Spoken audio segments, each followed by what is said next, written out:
The Locked On Podcast Network presents the College Sports Big 3 in 30. The three biggest stories in college sports. From our local experts at the Locked On Podcast Network.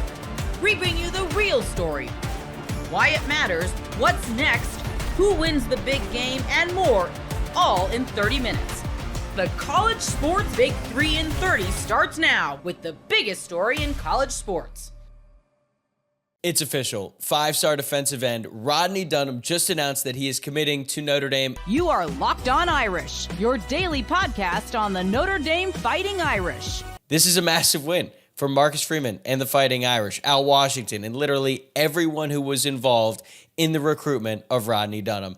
Every commitment is exciting, don't get me wrong, but as we all know, not all commitments mean the same and end up mattering as much as some others. This is not just another good pickup for Notre Dame. This is the type of game-changing talent on the defensive line that Notre Dame has been missing for a long time. So today, we're going to break down everything you need to know about Dunham, who he is, why he's a perfect fit for the Notre Dame defense, the class impact, how the Irish managed to beat out some SEC heavyweights for his commitment. Plus, we're going to dive into how this elevates Notre Dame's defensive line in the future. But let's start with who is Rodney Dunham and why is he so special? Well, he is the 14th ranked player in the entire country, according to 24/7 Sports. He is the second ranked edge rusher. On3 has him listed as a 5-star. Other sites have him as a high 4-star. I think he's ultimately going to finish as a 5-star across the board, but he is without a doubt one of the most coveted recruits in the entire country at a premium position. Are stars everything? No. They do matter. And the more 5 stars you get, especially on the defensive line, the better you are going to be. Just look at Ohio State last year, right? They have talent all over the field. Yeah, they went out and they paid for some of it, but like Jack Sawyer, 5-star defensive lineman that they got out of high school. JT Tuimalau, 5-star defensive lineman that they got out of high school. Those two guys have terrorized Notre Dame for the past 2 seasons. They are homegrown 5-star products they were able to get in high school, not the transfer portal, and also a 5-star named Jeremiah Smith sure had his way with Notre Dame, but he was a wide receiver. This is going to be the highest ranked player to choose Notre Dame since Kyle Hamilton back in 2019, and he turned out all right, I would say, to say the least. And Brian Smith, our lockdown recruiting insider, I had him on the show earlier this week. We talked about Dunham, and he said that this is the best defensive line prospect to commit to Notre Dame in 30 years. And I don't know if you could tell, but Brian Smith is a Notre Dame fan. He's been around this program for a really long time, and I trust his opinion. He's not going to give you the fluff when it comes to these recruits. He's been very critical about Notre Dame's defensive line recruiting in the past, but he has raved about what Al Washington has done specifically with this cycle and getting the job done with Dunham. And I realize that this is extremely high praise, and I'm trying to keep myself in check here to make sure that I don't get ahead of myself because Notre Dame does still have to hold on to this commitment. They got to get him to sign on the dotted line come December, and just because he's a 5-star does not mean that he's guaranteed to work out and be, a 2-time All-American or anything like that. There have been other 5-stars who felt like sure things that didn't turn out that way. And I don't have to remind you about Keon Keeley, a former 5-star defensive lineman who committed to Notre Dame before ultimately flipping to Alabama. And so far, Keeley's career with the Crimson Tide has been a disappointment. But for every Keon Keeley, there's a Dallas Turner, there's a Chop Robinson, there's a Nolan Smith, and more recently, Dylan Stewart at South Carolina. 5-stars who lived up to their potential and wreaked havoc on opposing offenses for years and end up becoming first-round draft picks. That is the kind of company that Rodney Dunham could be in terms of his potential. If he turns out to be the player that most expect him to be, he could be in that elite company.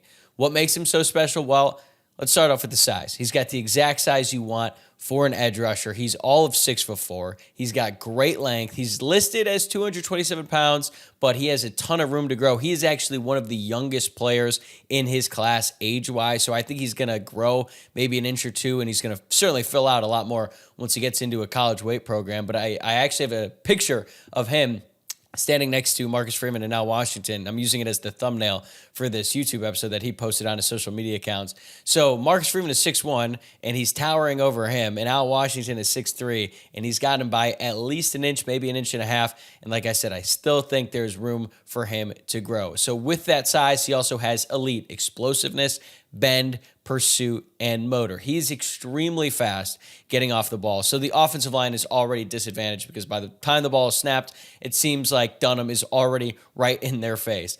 And then he has the skills to either blow by you with his speed and agility, or he can go right through an MF or face. Shout out to Marshawn Lynch there. So you could try to double team him, but do it at your own peril. You're just putting two poor high school offensive linemen in harm's way. I legitimately feel bad for some of the guys who have to go up against him because he just shoots out like a cannon and he can get right in your face. And sometimes he can bull rush, but I think a lot of the times he just uses his speed to get to the outside and get in the backfield. But he also has a great motor. And this really stands out to me because I think a lot of guys are, who are of his caliber, who play in high school, they're very dominant, right? Like, let's just be honest. They're going to take some plays off if it's a screen going the other way and he has no real chance or doesn't seem like he has real chance to make a play. Some of these top prospects, they'll just kind of, jog on over there because they know they're probably going to get a sack or tackle for loss in the next play.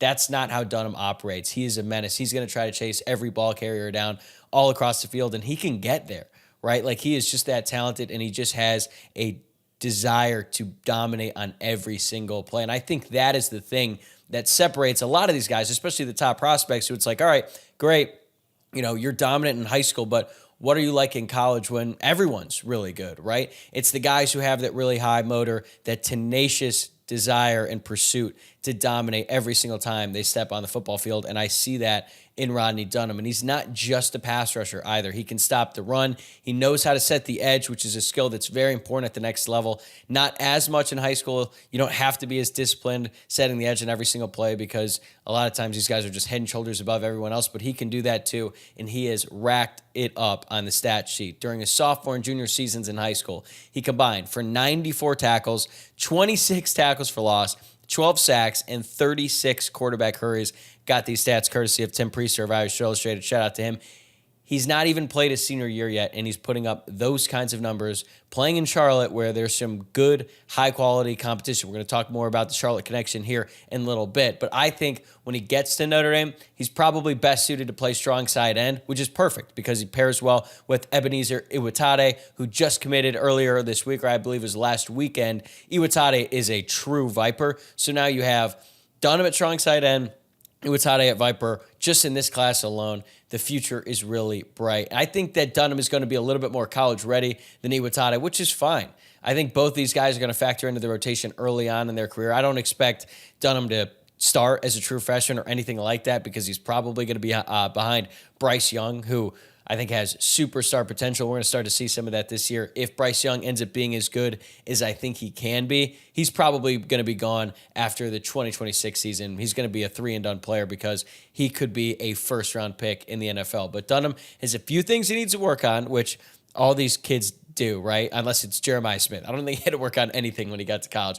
Dunham can get a little bit better with his technique and his hand placement, but that's going to come in time. Same with his strength, right? Like right now he's a little bit undersized at 227 pounds, but he still has his senior year. And then once he gets on campus, he's going to put on a lot more good weight once he gets to spend time with Lauren Landau. So I wouldn't expect him to get a ton of playing time, certainly not starting level reps early on, but hey, Bryce Young was getting like 30 snaps a year last year as a true freshman.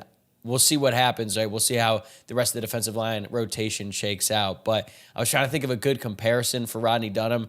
And, the one I came up with was Justin Tuck.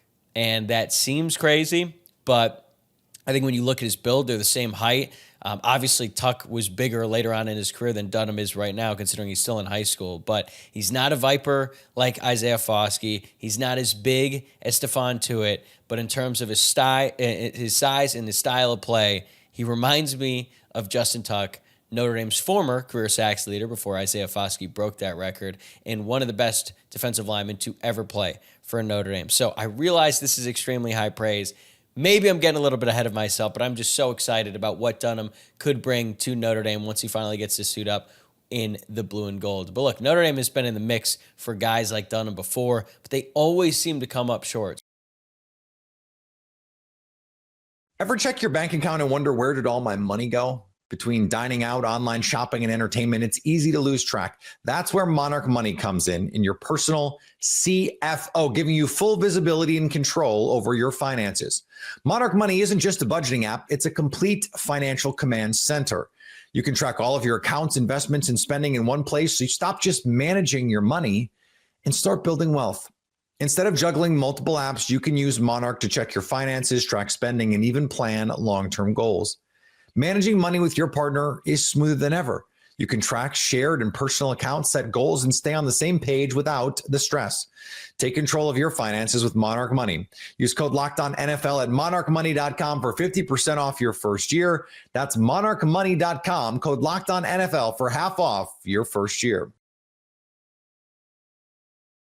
You are Locked On Kentucky, your daily podcast on the Kentucky Wildcats, part of the Locked On Podcast Network. It's a borderline 5-star prospect, top 30 overall kid, has decided that he is moving on and he will not be suiting up for the blue and white next season. This is just nothing short of a shock, and I guess now the question is, what does Kentucky do?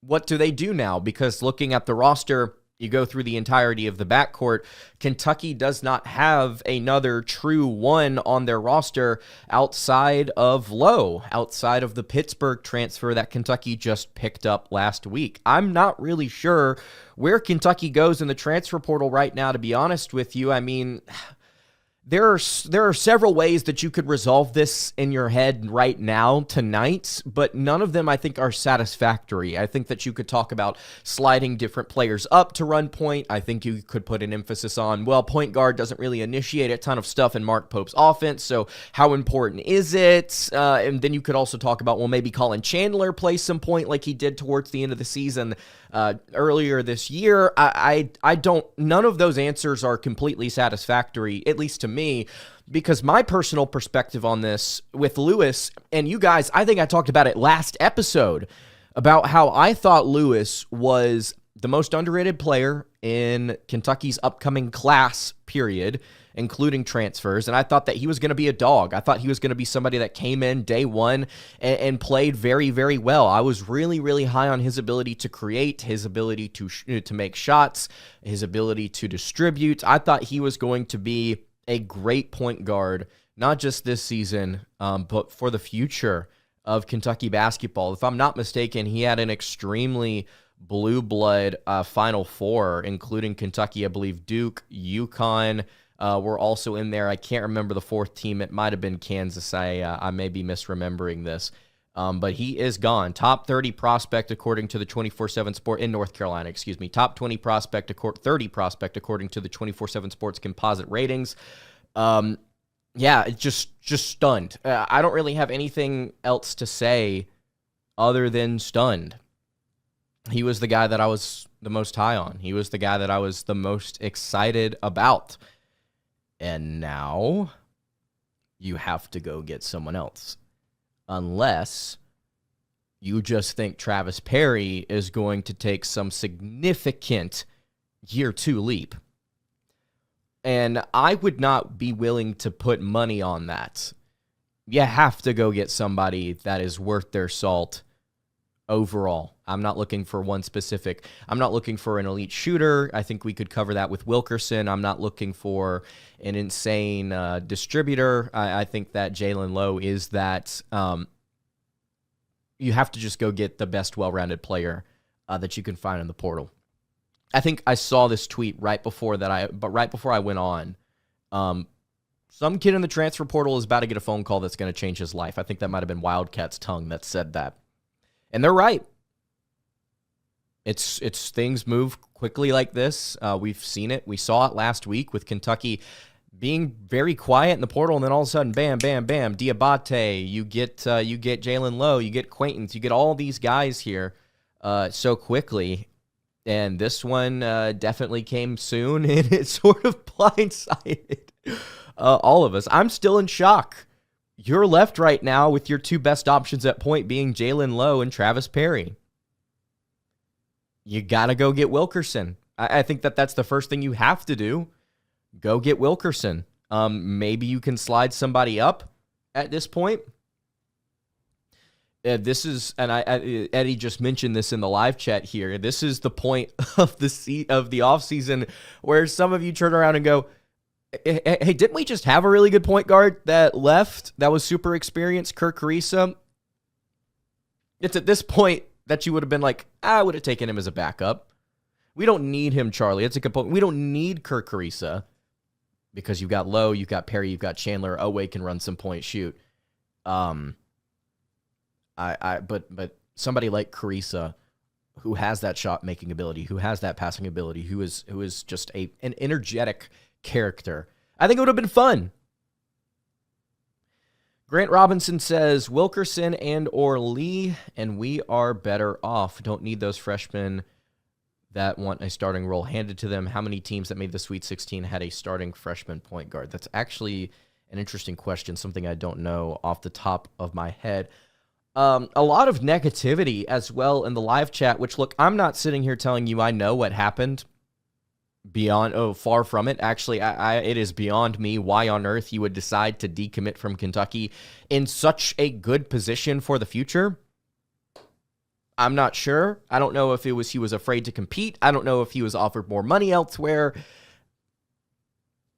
But I would not be dogging this kid on the way out. I'll say that. I wouldn't be throwing negativity or shade his way. He was somebody that I frankly thought was going to be incredible, and I think he still will be incredible wherever he ends up going. So what does Kentucky do in the transfer portal now? Again, I'm not entirely sure. I'll have to go pull up where, some of the top portal prospects in the transfer portal right now. RJ Lewis is still not committed. Darian Williams is still not committed, but neither of those guys are point guards. I'll tell you who might possibly be on the table all of a sudden is Ian Jackson, the 5-star from North Carolina. Of course, he's listed as a shooting guard, but I'm pretty sure you could play him at point if you wanted to. I'm not sure. We'll have to see. Aiden McKenna points out in the chat, Xavier Lee, Rob Wright actually committed to BYU earlier today, so that's not on the table. Xavier Lee, I guess, still is. Kentucky Fan 101 says, Lance, does Ament and Wilkerson have to be locks for Pope to be able to compete in the SEC? I've been on the we've not been in the race for Nate Ament for a very long time now. Like we're not going to get Nate Ament. It's not happening. I think Kentucky is perfectly fine at power forward if they don't get him. If they somehow miraculously do, I think it's a great addition because it allows you to slide up Cam Williams to the 3 and maybe let Oweh play a little bit at shooting guard. And you got a long, athletic, uber-talented starting 5, absolutely, in a deep rotation. But I don't think that we're going to get Ament. And Wilkerson, I think, would be at this point, I wouldn't say crucial to the roster's construction, but you don't have that big-time true shooter. And I think that Wilkerson would be a very important. Wilkerson at this point now is very, very important that you have to add him. Ament, I've not been on that train for a while, so I don't. Somebody banned that guy, says, how is Kentucky the only school that's not allowed to have 2 point guards? Apparently, even in the offseason, Kentucky point guards are just dropping like flies, man. This entire season, we went through point guard injury after point guard injury after point guard injury to even where our freaking 4th string, Travis Perry, was dealing with a hand injury at the end of the season. And here you are now, crossing into the offseason thinking, oh, it's going to be fine. We've got all these options now. Nope, one's heading out the door the moment that he walked in. Somebody says, so much for Lexington lefties. Hey, you still got 2. You still got 2 in your backcourt there. I think you can still stick with the name, and who knows, maybe Kentucky gets a point guard that's left-handed still. Let's see here. Other point guards. Yeah, Xavier Lee is looking like your only top option right now. That's not committed elsewhere.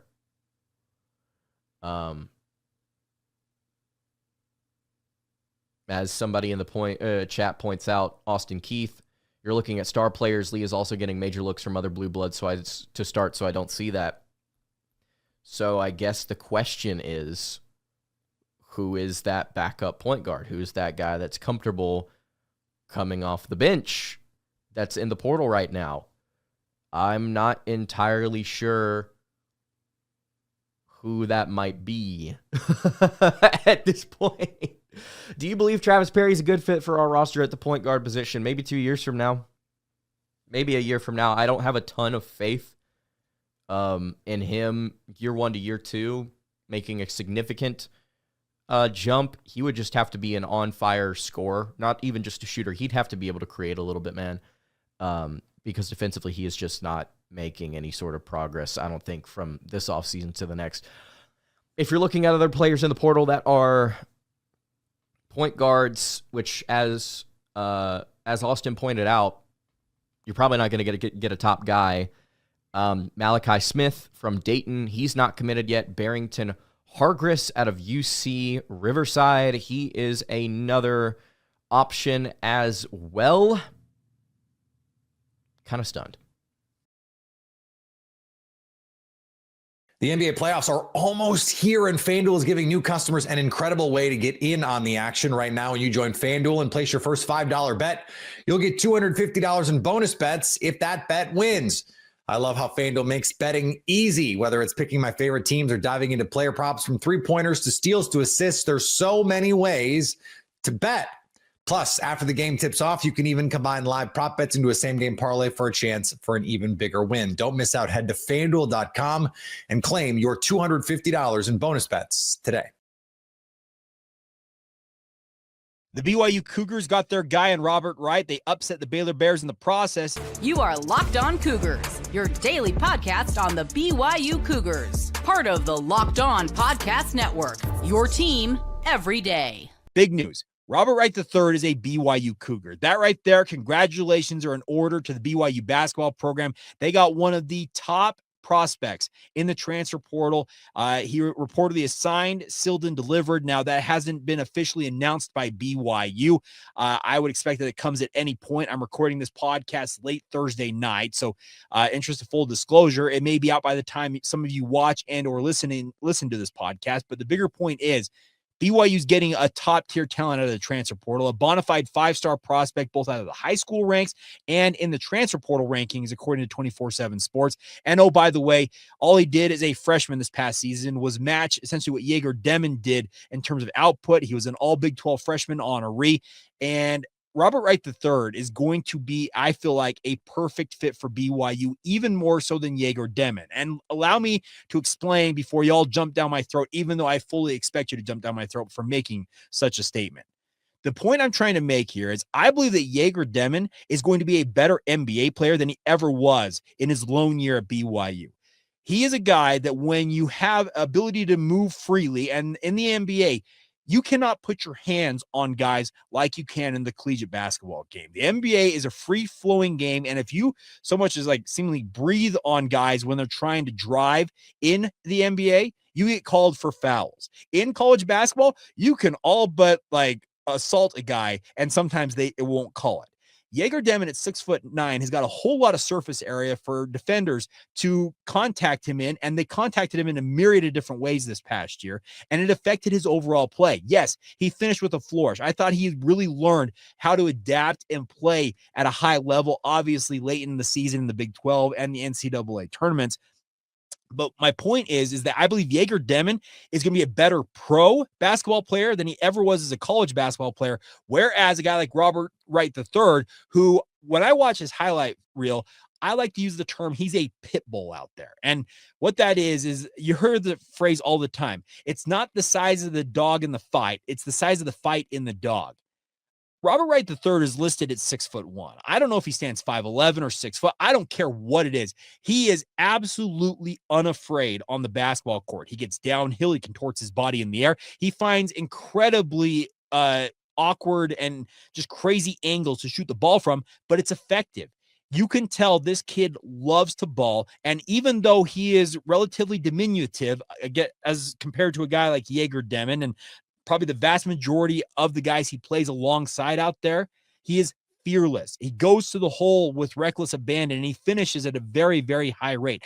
The other part about it is he shot 35.3% from three this year. Now, it's not a super high number, but that's more than respectable. He averaged 11.5 points, more than 4 assists as a true freshman on a really, really solid Baylor team. And yes, I get that Baylor fans are upset. Our good friend Cam Stewart, he was very explicit in his thoughts about losing Robert Wright III to BYU, but Baylor's loss is a major, major gain for Kevin Young and the BYU Cougars.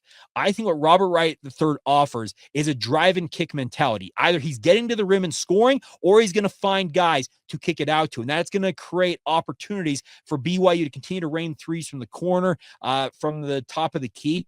I love the thought of a guy like Robert Wright III, his ability to get to the rim and to have a rim roller like a guy like Keba Keita playing alongside him.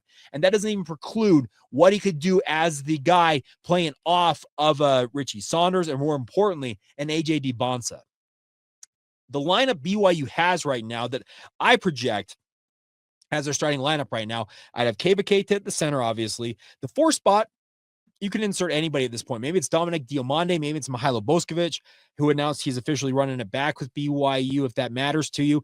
But at the wing positions, it's Richie Saunders, it's AJ DiBonsa. And that's me assuming that Richie's coming back, but I don't have anything telling me that he's not going to run it back for BYU at this point. So I'm projecting that. And then at point guard, it's Robert Wright III.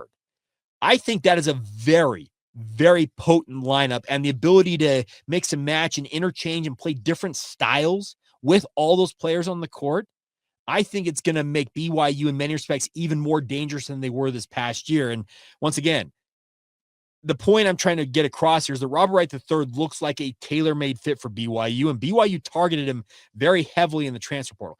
They have not reportedly, and that obviously it all kind of depends on if an agent or a player decides to put out which schools they're talking to. But if you look at the overall number of schools, the overall number of transfer portal players that BYU has reportedly talked to, it's actually kind of small relative to what I would have expected. But I think the bigger point to be made is that Justin Young is the director of recruiting, Kevin Young and his staff. They have been much more targeted in terms of trying to find the right guys out there, loving them up, and getting them on their roster. And that's exactly what Robert Wright III is here. That's what Dominic Diomande is.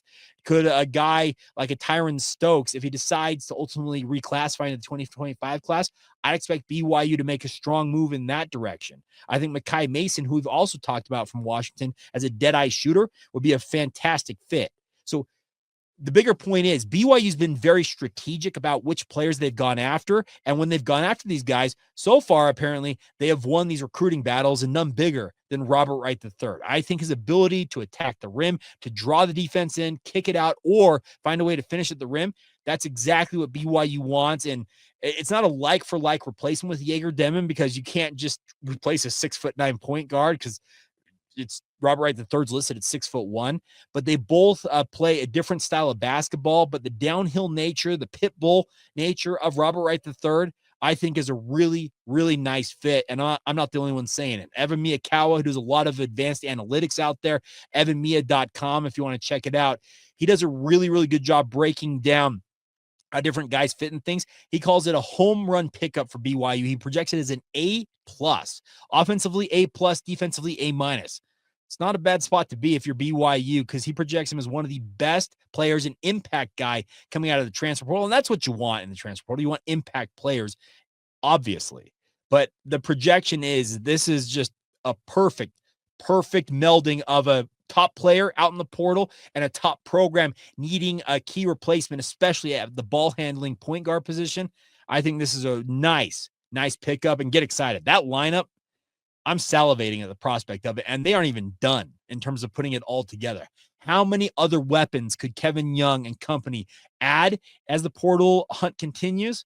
Get ready. It's going to be must-watch television seemingly every night, it feels like, for this BYU basketball team. Whether you're in it for AJ DiBonsa, you're in it for the entire squad, you're in it because you're just a BYU fan in general, it's going to be a really, really fun basketball season, and Robert Wright III only adds to that excitement.